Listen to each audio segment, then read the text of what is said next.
Tiago, capítulo 2, a partir do versículo 14. Esse é um texto especialmente desafiador, né? E o pedaço de texto é grande. Como é grande, eu vou pedir a ajuda dos irmãos, tá? Eu leio os pares e os irmãos leem os ímpares, pode ser? Vamos à leitura do texto sagrado, ouça com atenção e com fé a palavra do Senhor. De que adianta, meus irmãos, dizerem que têm fé, se não a demonstram por meio de suas obras? Acaso esse tipo de fé pode salvar alguém?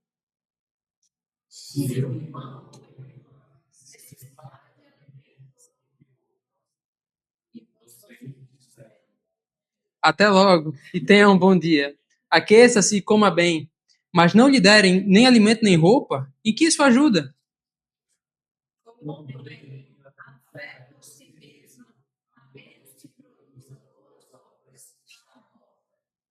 Mas alguém pode argumentar: uns têm fé, outros têm obras. Mostre-me sua fé sem obras, e eu, pelas minhas obras, lhe mostrarei a minha fé.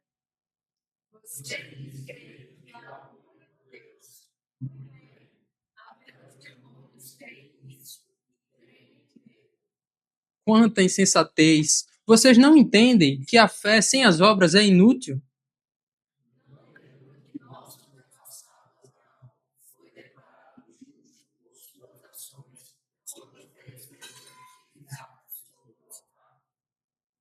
Como vem, sua fé e suas ações atuaram juntas, e assim as ações tornaram a fé completa.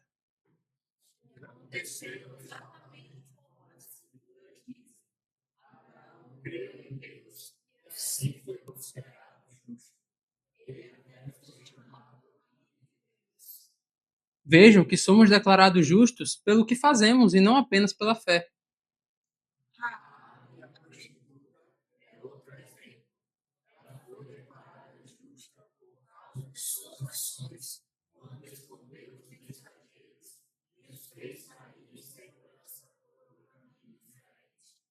Esse é o último, vamos todos juntos? Assim como o corpo sem fôlego está morto, também a fé sem a obras está morta. Vamos orar. Senhor Deus, nos ajuda, Pai, com esse texto difícil. Abre as nossas mentes, nossos corações, nossos ouvidos, para que nós entendamos as verdades da Tua palavra. É isso que nós pedimos e já te agradecemos. Em nome de Jesus. Amém. Meus irmãos, fazer isso logo no início, para a gente não quebrar no meio também, uma parte que é especialmente desafiadora para mim. Assim, nos visitando pela primeira vez, nós entendemos que as crianças também fazem parte do nosso culto, então a gente precisa de um momento para ensiná-las com mais cuidado, né? Numa linguagem apropriada, que elas possam entender e que os papais também possam ter insumos para auxiliá-las em casa.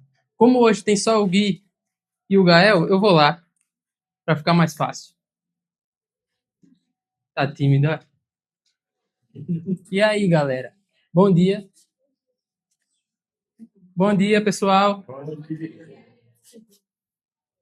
Olha só, vocês conseguem me apontar a mamãe de vocês? Essa aí? Como é o nome dela?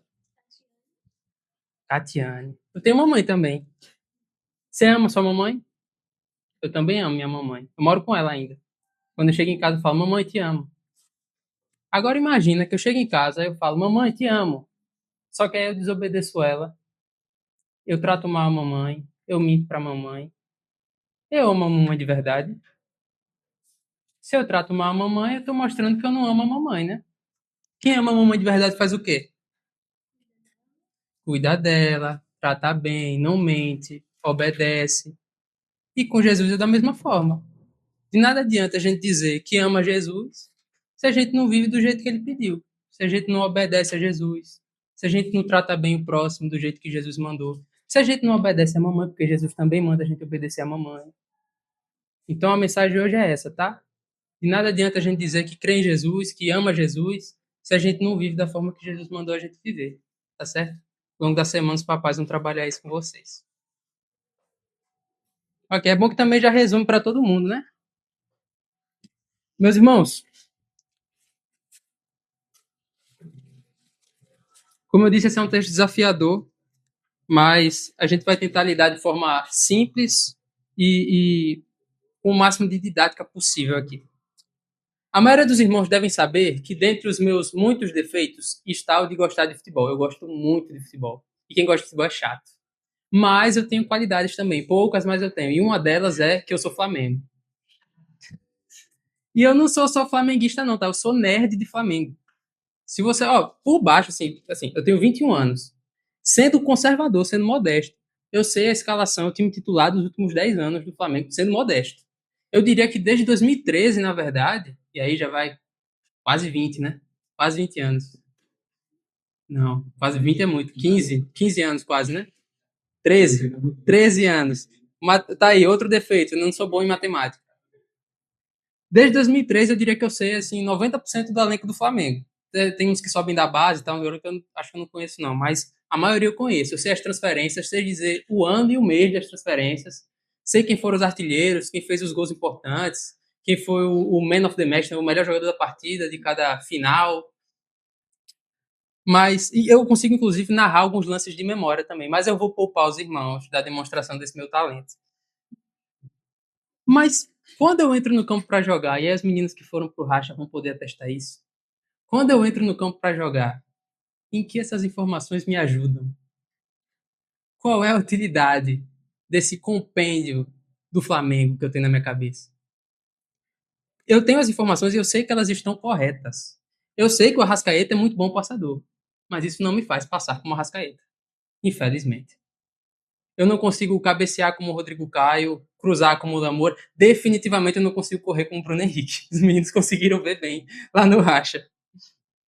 Então as minhas informações elas podem ser verdadeiras e eu posso julgá-las importantes, porque eu gosto de saber do Flamengo, eu gosto de falar do Flamengo. Mas de nada me servem se eu pegar uma bola e entrar no campo. Infelizmente, não me servem. O texto que nós acabamos de ler nos diz que a fé, se professada, porém não acompanhada por obras, é inútil. De nada serve. E provavelmente foi essa passagem que gerou em Lutero as dificuldades dele com Tiago, né? A gente já ouviu isso algumas vezes, que Lutero teve suas dificuldades com essa carta. E pode ser que as dificuldades que ele teve sejam dificuldades que nós tenhamos também quando lemos essa carta. A gente não entende muito bem o que é que Tiago está dizendo, como é que isso conflita com Paulo, e aí a gente fica se perguntando como é que a fé se relaciona com as obras. É a fé que produz obras, são as obras que geram fé. Obras e fé são duas partes que você junta e aí você conquista a salvação. Ou será que as obras são uma parte da fé? Enfim, fé e obras são a mesma coisa? Então a gente vai ficar se perguntando essas coisas. E essas perguntas são muito importantes, mas infelizmente não é o tema de Tiago aqui. Não é hoje que a gente vai ter essas perguntas plenamente respondidas, porque a nossa proposta aqui é expositiva, então a gente vai expor o que é que Tiago está falando aqui. Claro que a gente vai pontuar algumas coisas para não ficarem pontas soltas, né, no nosso entendimento, mas como a proposta é expositiva, a gente vai focar em qual que é a ideia de Tiago nesse texto. E o que Tiago está nos ensinando nesse texto é que a fé viva ela é necessariamente acompanhada por obras. A ideia é essa. Tem aí o slide da ideia central? Esse. A fé viva necessariamente é acompanhada por obras. Necessariamente. E Tiago vai nos falar sobre essa necessidade e as obras são necessárias, gente. Por mais que nós, protestantes, relutemos, as obras são necessárias. E é isso que Tiago nos ensina. A gente vai se aprofundar nesse ensino de Tiago olhando para três movimentos do texto. Primeiro a gente vai ver ele falando sobre uma fé que é morta. Depois ele vai ainda aprofundar isso, dizendo que o demônio tem um tipo de fé, e a gente vai ver qual é esse tipo de fé que o demônio tem. E aí depois ele vai falar sobre a fé viva e dar exemplos bíblicos dessa fé viva. Capítulo 2, versículo 14. Olhe para sua Bíblia. Tiago abre a sessão com duas perguntas. A primeira pergunta é: do que adianta, meus irmãos, dizerem que têm fé se não as demonstram por meio de suas ações? E a segunda pergunta é: acaso esse tipo de fé pode salvar? Na verdade, Tiago está construindo um questionamento só, né? Porque a primeira pergunta deve ser entendida à luz da segunda. Então, ele está construindo um questionamento ali para os seus ouvintes, que é: esse tipo de fé que não é demonstrada por ações pode salvar alguém? Essa é a pergunta que Tiago está fazendo. E é claro que essa pergunta é retórica.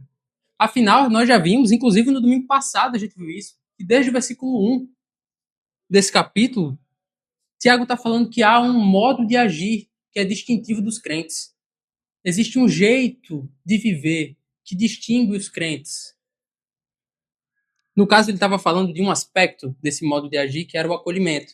Mas nos deixa claro que há ações que devem distinguir o crente do descrente. Ele fundamenta o acolhimento, o fato de termos que acolher, justamente no fato de sermos crentes. Ele fala, olha só, se vocês são crentes no nosso glorioso Senhor Jesus Cristo, acolham. Então, sim, Tiago está aqui desafiando a suposição ou a alegação de uma fé que não se manifesta em obras. Mas isso não é novidade de Tiago. Tiago não está trazendo uma ideia nova para que a gente entenda isso. O próprio Tiago já vinha falando disso. E Jesus fala disso. Quando a gente olha para Mateus capítulo 7, por exemplo, o versículo 21, Jesus vai dizer: Nem todos que me chamam Senhor, Senhor, entrarão no reino dos céus, mas apenas aqueles que de fato fazem a vontade do meu Pai. Veja, não há uma doutrina nova de Tiago. Os princípios em Tiago também eram utilizados por Jesus em seu ensino. Então, depois do versículo 14, a gente vai chegar no 15, e Tiago, assim como na semana passada, traz um exemplo para ilustrar de forma didática o que é que ele está ensinando. Esse exemplo é legal, que é meio cômico também, né? Olha só. Se um irmão ou irmã necessitar de alimento ou de roupa, e vocês disserem, até logo, tenha um bom dia, aqueça-se e coma bem, mas não lhe derem alimento nem roupa, em que isso ajuda? Veja só, uma pessoa está precisando de comida e roupa. A pessoa passa por ela, por essa pessoa necessitada, e fala, ó, fica bem, tá? Se aquece aí e come bem. Mas ela está precisando de alimento e roupa. E aí você não dá alimento e roupa e fala, ó, se aquece aí, come bem. Inclusive, a forma como o Tiago constrói isso aqui, essas falas, né, de aqueça-se e coma bem, elas têm um tom meio religioso. Então é como se a pessoa estivesse dizendo, ó, Deus lhe aqueça, Deus lhe dê de comer. Tiago está militando aqui contra quem pensa que a fé pode existir sem obras. E contra quem acha que meras palavras de graça bastam. Aquele Deus te abençoe, né? Deus te abençoe. Não tô nem aí para você, mas Deus te abençoe. Mas não foi assim que Jesus amou. Tiago aponta essa linguagem espiritual que esconde a indiferença dessas pessoas que passam pelos necessitados e não acolhem esses necessitados. E ele liga isso ao conceito de fé e obras. Ter palavras de graça sem amor verdadeiro e sem atos compatíveis com esse amor e com essas palavras de graça equivale a dizer Senhor, Senhor, sem conhecer Jesus verdadeiramente. Isso mostra, em linhas gerais, o que Tiago acredita ser o significado de obras nessa passagem. O que são obras para Tiago? Eu acho que o Scott McKnight ele é muito feliz quando ele fala que para Tiago, o termo obras significa uma vida de amor a Deus e aos outros. E amar os outros significa atos de compaixão para com os necessitados. Então, me parece aqui que a preocupação de Tiago não é fazer um tratado teológico sobre o relacionamento entre fé e obras. O propósito de Tiago é dizer de modo claro: vocês dizem que têm fé, ótimo. Onde está essa fé quando o irmão necessitado aparece?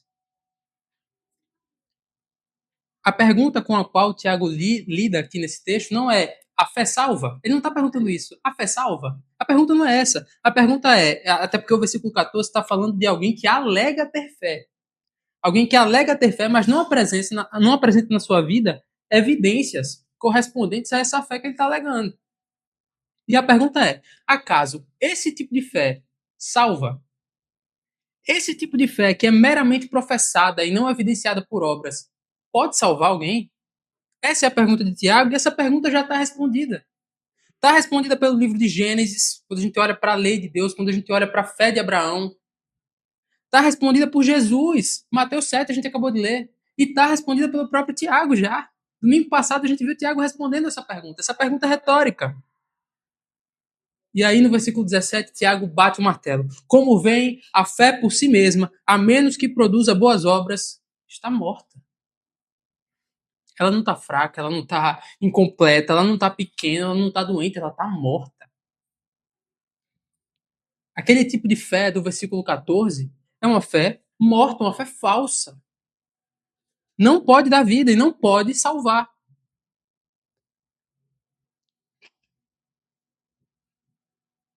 E aí Tiago vai aprofundar o argumento. Ele chega no versículo 18.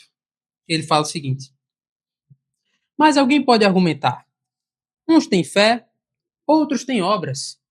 Mostre-me sua fé sem obras, e eu, pelas minhas obras, lhe mostrarei minha fé. Eu gosto da NVT que ela traz justamente uns têm fé, outros têm obras. Tem alguns textos que trazem você tem fé, eu tenho obras. Aí parece que alguém está falando diretamente com o Tiago, né? Tiago tem fé, outra pessoa tem obras. Como é que o Tiago está combatendo essa ideia se ele só tem fé e o outro tem obras? Esse texto aqui é legal da NVT que ele já traz esse texto interpretado, né? De uns têm fé, outros têm obras. Essa é a ideia que Tiago está combatendo. E que ideia é essa?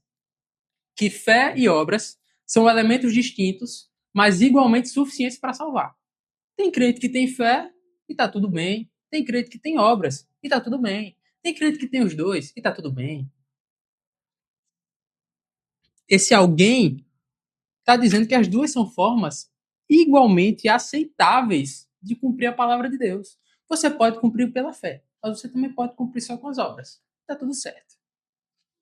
E Tiago vai dizer que não tem como separar fé de obras, dizendo que cada uma isoladamente serve para a salvação e serve para colocar o nosso relacionamento diante de Deus como correto. Eu não posso dizer que eu me relaciono corretamente com Deus porque eu tenho só a fé ou porque eu tenho só obras. Tiago está dizendo aqui que não há uma fé que seja aceitável diante de Deus que não resulte em obras. Uma fé que não seja atuante. Do mesmo modo, não há obras que sejam mais do que trapo de imundície, como disse lá o profeta Isaías, sem que seja sustentada por uma fé verdadeira, no Cristo verdadeiro. Então, quando ele diz, me mostra sua fé sem obras, o que ele está fazendo aqui é colocar o ouvinte ali em um beco sem saída. Não tem como mostrar a fé sem obras. Ele coloca o ouvinte numa situação onde ele não tem como resolver aquele problema, porque não há fé sem evidências que corroborem com essa fé. E essas evidências são as obras. Vejam os versículos 19 e 20. Você diz crer que há um único Deus. Muito bem. Até os demônios creem nisso e tremem de medo. 20 eu vou deixar para depois. Quando ele faz esse confronto, você crê que Deus é um só? Ótimo, ótimo. É como se ele estivesse explicando também o que é essa fé sem obras, do versículo 18 que ele estava falando. É uma fé que meramente professa. Fala, olha, eu creio que Deus é um só. E essa fé, que só existe um Deus, que é o Deus de Israel, é uma fé correta, é uma crença correta. Mas acreditar que Deus é um e que esse Deus que existe é o Deus de Israel pode ser apenas um assentimento intelectual, cognitivo, assim dizer, tá, Deus existe. E até mecânico, né? Porque quando a gente olha para essa expressão de que Deus é um só, a gente tem que lembrar que Tiago está falando para judeus messiânicos aqui. Então essa galera fazia o Shema, né? Recitava o Shema. O que é o Shema? Deuteronômio 6, versículos 4 e 5. Tu consegue colocar aí? Eu não tenho de cabeça. Deuteronômio 6, versículos 4 e 5. A gente vai ver o Shema. Que é basicamente o seguinte. Deus é um. Aí. Ouça, ó Israel. O Senhor nosso Deus, o Senhor é único. Ame o Senhor, seu Deus, de todo o seu coração, de toda a sua alma e de toda a sua força. Isso aqui é recitado. Deus é um, devemos amar o Senhor. E aí Jesus acrescenta Levítico 19, né? Fala, Deus é um, devemos amar o Senhor, devemos amar o próximo. E aí esse se tornou o Shema dos judeus messiânicos. Eles repetiam isso. Então, talvez quando o Tiago está escrevendo aqui, as pessoas que estavam lendo pela primeira vez, automaticamente elas lembravam dessa repetição, desse Shema. Deus é um, devemos amar a Deus, devemos amar o próximo. E eu recito isso todo dia. Então, eu sou um crente. O Tiago está dizendo que não é assim. Não é esse assentimento intelectual e mecânico de ficar repetindo, recitando um negócio que vai te tornar crente. A fé salvadora é mais do que isso. É importante, é importante. Vamos repetir os versículos, vamos decorar os versículos. Vamos falar que Deus é um, vamos. Mas isso não basta. A fé salvadora é mais do que isso. Veja, é mais do que isso, não é menos do que isso. Mas é mais do que isso. Não esgota o que é a fé. A fé que salva. Então Tiago responde de forma irônica, né? Ah, você crê que Deus é um só? Você faz bem isso. Mas sabe que até os demônios creem isso. E mais, eles tremem. Eles têm medo quando eles falam isso. Quando ele fala que os demônios tremem de medo, gente, não é que os demônios estão. Não é que tem fruto sendo gerado nos demônios ali, eles estão virando crentes. Não é isso, não. Mas eles tremem de medo ao ouvir o nome do Senhor. E Tiago usa isso para dizer: olha só, se eles tremem e vocês têm esse mero assentimento mecânico aí e ficam inertes, quer dizer que o nome do Senhor e a palavra do Senhor surte mais efeito nos demônios do que em você. Porque pelo menos eles sentem medo, você nem isso sente. A ideia é mostrar que os demônios estremecem com o único Deus e eles conseguem recitar que Deus é um, sem que e se mantêm inoperantes e insensíveis. Esse tipo de fé, que só recita, mas é falsa, é uma fé diabólica. Ou é uma fé pior que a dos demônios, que nem medo sente. É uma fé que não existe, uma fé falsa, uma fé morta. Então, Tiago vai iniciar uma exploração agora do texto bíblico para fortalecer o argumento dele. Vai dizer: quanta insensatez! Vocês não entendem que a fé sem as obras é inútil? É como se ele dissesse: ô insensato, você quer entender de uma vez por todas que a fé sem as obras é inútil? Vou lhe explicar agora. Vou lhe mostrar.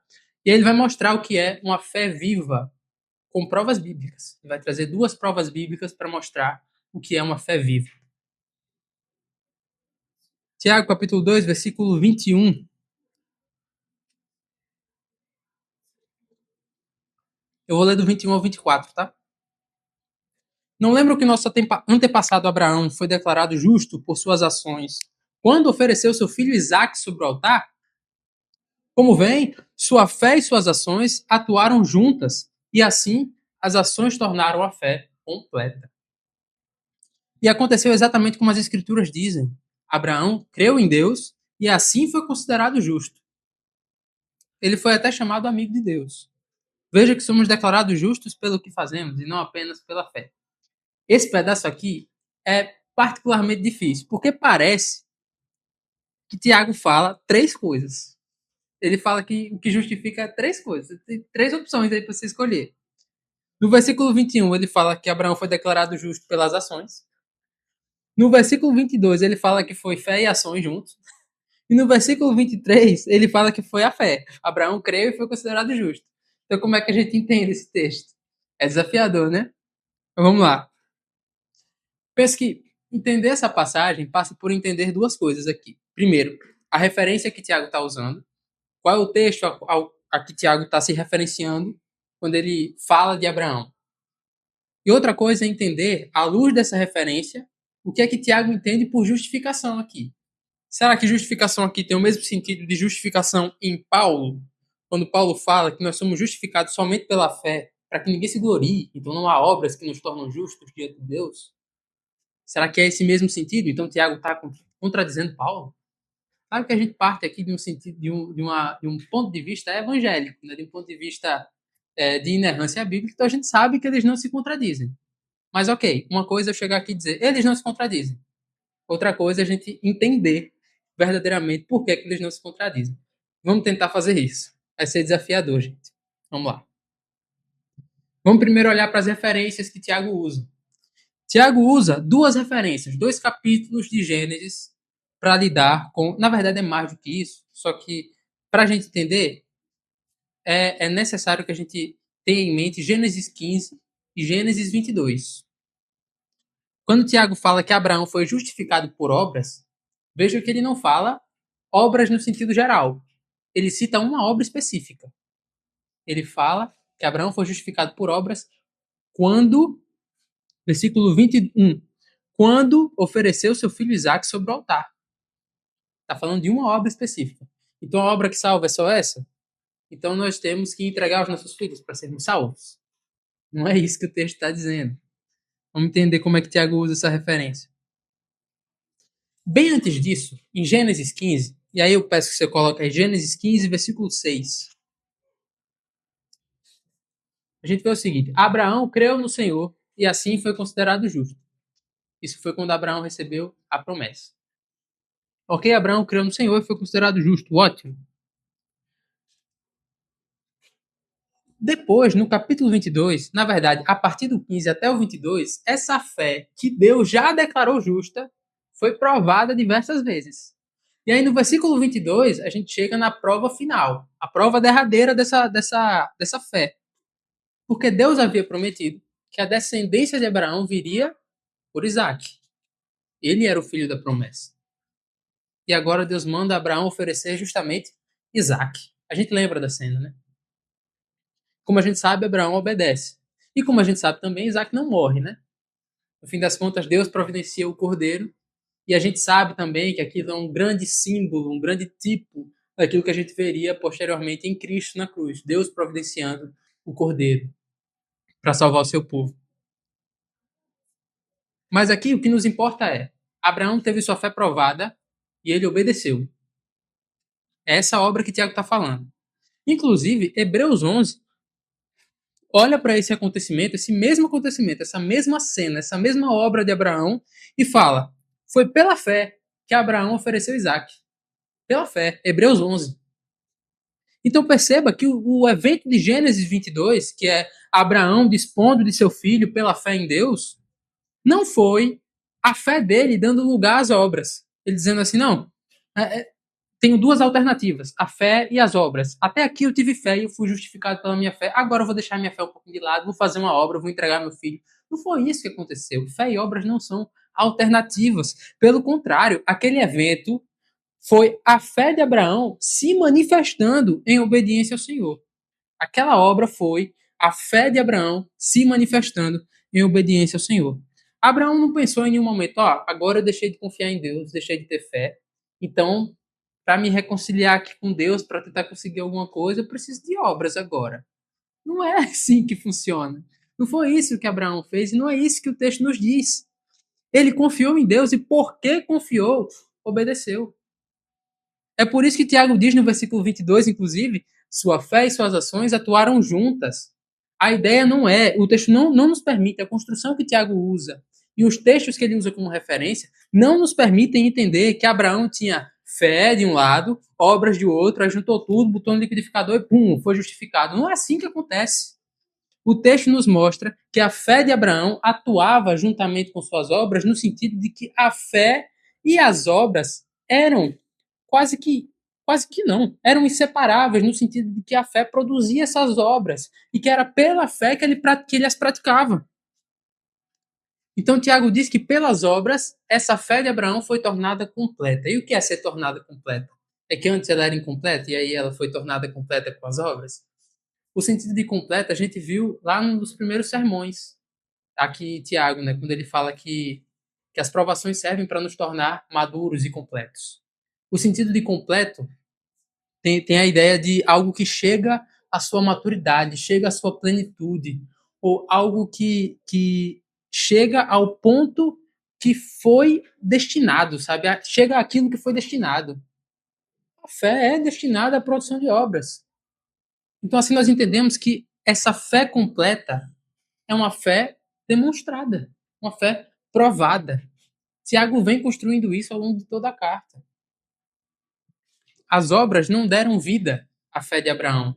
A gente viu aqui que existe uma fé que é morta, que é a fé sem obras. Então não é que ela estava morta, aí Abraão praticou obras e aí a fé ficou viva. Não é assim que funciona. Longe disso. As obras revelaram a fé, ou melhor, a vida que já havia na fé de Abraão. Então é à luz desses capítulos, capítulo 15, capítulo 22, que Tiago afirma o que afirma. Por isso, quando Tiago fala que Abraão foi justificado pelas obras, nós não devemos imaginar de modo algum que Abraão comprou a sua aceitação, comprou a sua reconciliação diante de Deus por meio de uma obra meritória. De modo algum, o texto não nos permite entender isso.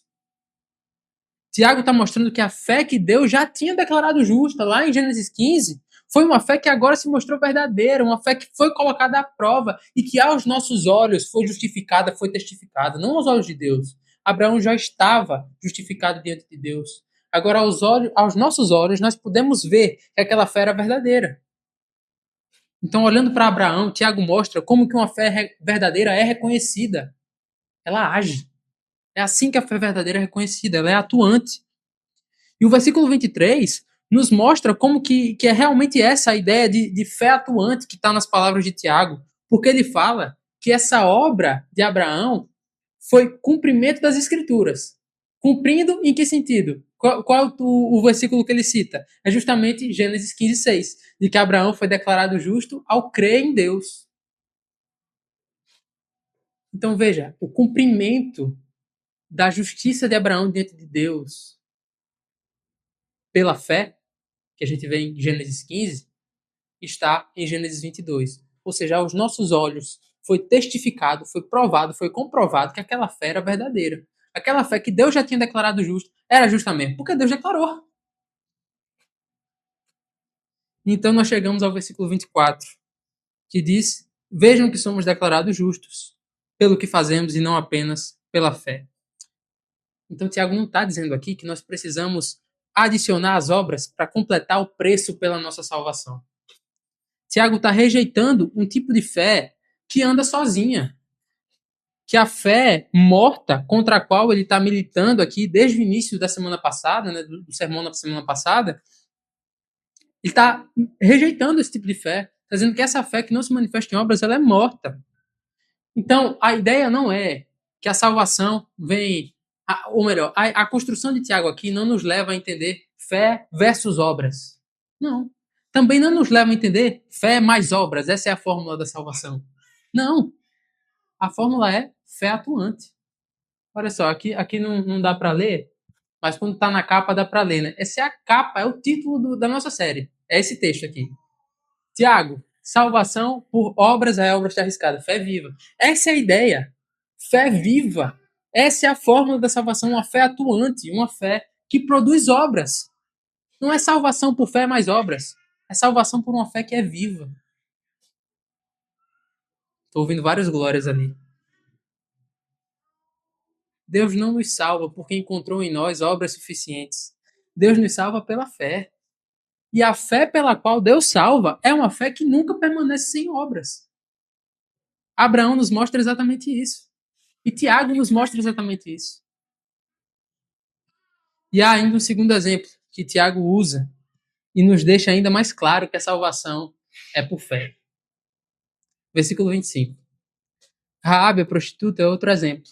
Ela foi declarada justa por causa de suas ações quando escondeu os mensageiros e os fez sair em segurança por um caminho diferente. Veja que Tiago está dizendo que o pai da fé, Abraão, e Raabe, uma mulher da vida, foram justificados da mesma forma. Se eu fosse escrever uma tese de justificação por obras, justificação no sentido de se tornar justo diante de Deus por obras, eu não ia usar Raabe como exemplo. Eu não sei se os irmãos usariam. Eu ia usar os... Se bem que até os heróis de fé tem um monte de problema, né? Não dá para usar também. Eu pensei em Davi aqui, pô, já não ia dar. Veja, ao contrário de ir, como alguns entendem, contra as declarações de Paulo sobre justificação por fé, Tiago está nos lembrando que qualquer pecador que crê e se arrepende verdadeiramente pode ser declarado justo diante de Deus. Mais do que isso, tem um autor sensacional, o nome dele é Chris Bruno, onde ele vai lidar com os problemas que a gente está lidando aqui de forma mais superficial, mas há problemas que a gente, para lidar na interpretação de Tiago e Paulo, a gente precisaria ter várias aulas sobre isso, para a gente entender exatamente como é que a gente concilia as duas coisas. E aí esse autor, o Chris Bruno, ele escreve um livro chamado Paulo versus Tiago, que é sensacional, onde ele vai lidar com os textos de Gálatas e com os textos com os textos de Efésios também, de Paulo, e aqui com o texto de Tiago, onde ao lidar com esse texto aqui de Tiago, ele fala que esse versículo, onde Tiago usa Raabe como referência de justificação, nos mostra que qualquer pecador arrependido pode demonstrar sua fé e sua condição de justo com boas obras inspiradas pelo Espírito Santo. Seja um patriarca, o pai da fé, seja Raabe. Qualquer um é capaz de agir pela fé e manifestar essa fé em obras. É isso que o texto está nos ensinando. Tiago fala que uma pessoa é justificada pelas obras, tanto Abraão quanto Raabe, não no sentido de que as nossas obras são postas numa balança, né? Algumas pessoas olham para Mateus 7, quando Jesus fala sobre o juízo final e sobre sermos avaliados conforme as nossas obras, e pensa que vai ser o seguinte, vai ter uma balança, aquelas balanças do logo de advogado, sabe? Que é aquela balança que é um peso de um lado e um peso do outro, pronto. Você pega aquela balança ali, bota as boas obras de um lado, vixe, meu Deus, bota as boas obras de um lado, as más obras do outro, aí para onde a balança pender vai definir se a gente entra no céu ou não. Não é isso que Tiago está dizendo, não. A ideia é que as obras confirmam a fé, confirmam que essa fé é perseverante, é operante, é viva, é verdadeira. E depois dos exemplos de fé viva, Tiago conclui dizendo: assim como o corpo sem fôlego está morto, também a fé sem as obras está morta. E aqui ele conclui o raciocínio. Antes das aplicações, eu gostaria de trazer uma citação de alguém que amava essa carta. Martinho Lutero, comentando a Epístola aos Romanos.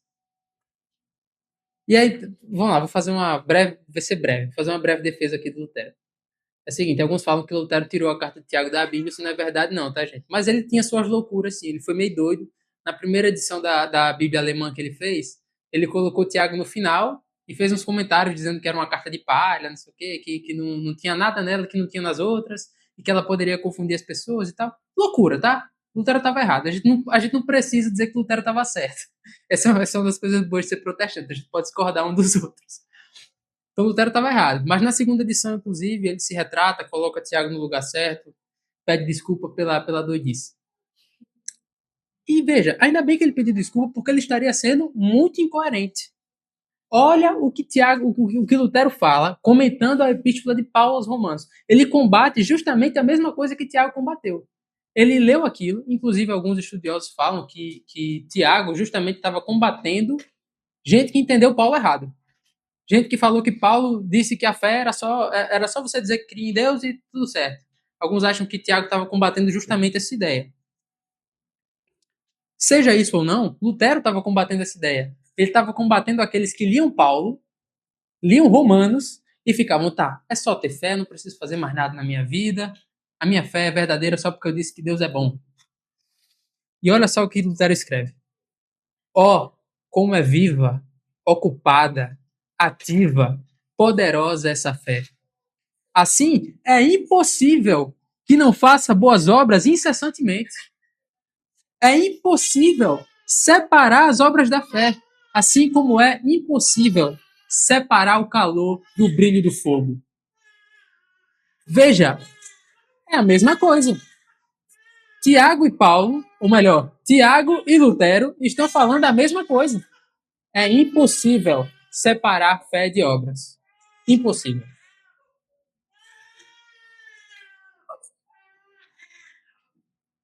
Fogo do Espírito Santo.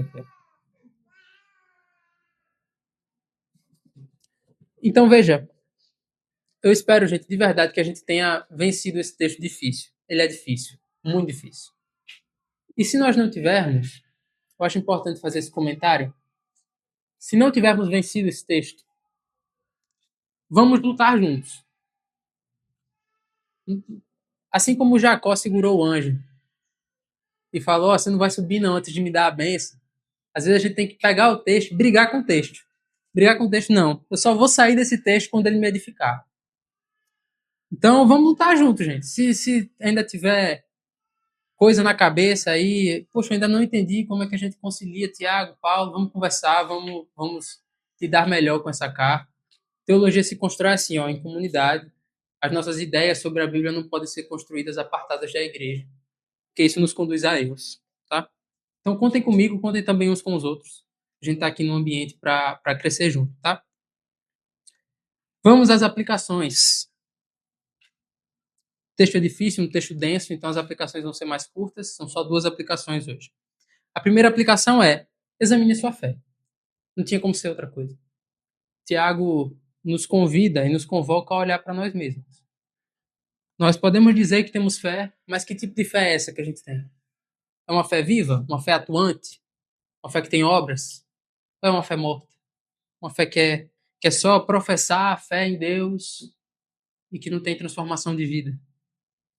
Nós podemos acreditar que Deus existe, que Ele é um só, frequentar uma igreja por 30 anos e ainda assim não ser discípulo de Jesus, não ser transformado por Jesus, não ser alcançado pela palavra de Deus, não ser habitado pelo Espírito Santo. Então nós devemos nos perguntar se a fé que nós estamos professando produz em nós uma vida que corresponde a essa fé. Então a gente tem que se perguntar: há arrependimento pelo pecado? Existe um desejo de obedecer a Cristo que está crescendo? Existe misericórdia pelos necessitados? Existe luta contra o pecado? Existe amor por Cristo? Amor pelo próximo? Existe algum fruto? Ainda que pequeno, está crescendo, está começando a brotar. Tiago não está dizendo que o cristão verdadeiro ele tem que ser perfeito, de modo algum. Mas o verdadeiro cristão ele não é estéril, ele produz. Então talvez sua fé, você ainda enxergue ela como uma fé pequena. Talvez a sua obediência seja cheia de tropeços, assim como a minha também é. Talvez você ainda veja muito pecado em si. Mas se há vida, há o Espírito Santo trabalhando. Há produção, há melhoria, há crescimento espiritual. Não estou falando aqui que a gente vai ficar rico, não, pelo amor de Deus.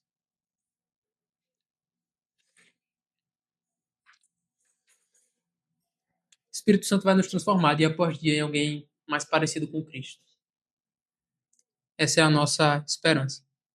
A segunda aplicação é: se uma fé morta não pode salvar, corra para Cristo. Corra para Cristo. Talvez hoje, esse texto nos mostrou agora que existe um tipo de fé que não salva. Existe um tipo de fé que é morta. E talvez aqui haja pessoas que se encontram nesse tipo de fé. Talvez a gente olhe para isso aqui e fale: meu Deus, essa é a minha fé. Ou talvez tenha gente ouvindo que não tenha fé nenhuma. Saiba que para resolver esse problema,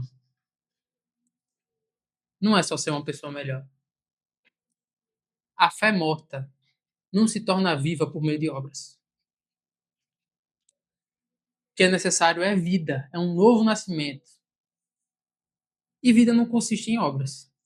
Vida consiste em Cristo. Você não será salvo por ser legal demais, não será salvo por ser bom o suficiente e nem por frequentar a igreja por 30 anos. Não vai. Você precisa de Cristo. É isso que toda alma precisa. Porque foi ele quem mostrou com excelência que amor se demonstra com atos. Que não é só falar que ama. Ele morreu pelos pecadores. Ele levou sobre si a culpa que nós merecíamos. Levou sobre si a culpa daqueles que confiam nele. Mas ele ressuscitou e ele oferece perdão ao pecador. Todo aquele que verdadeiramente crê em Cristo recebe uma nova vida. E é justamente por isso que a fé verdadeira ela produz frutos. Porque ela é a confiança do pecador em Cristo. E essa confiança em Cristo resulta numa nova vida. Numa fé viva. Então arrependa-se. Abandone o pecado. Pare de confiar numa profissão de fé vazia. Talvez no seu conhecimento bíblico. Pare de confiar nisso também. Pare de confiar na sua frequência na igreja. Corra para Cristo. Porque é Ele quem dá vida aos mortos e concede fé aos contritos. Amém?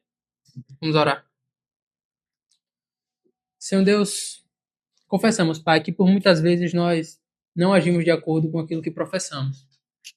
Confessamos que nos encontramos muitas vezes longe daquilo que nós colocamos para fora com a nossa boca. E nós pedimos, Pai, que o Senhor nos transforme, que o Senhor produza em nós vida, que o Senhor produza em nós frutos. A gente pede, Pai, que o Teu Espírito Santo trabalhe, que nós sejamos transformados dia após dia em gente mais parecida com Teu Filho. É isso que a gente pede, Pai. Já te agradece com fé. Em nome de Jesus. Amém.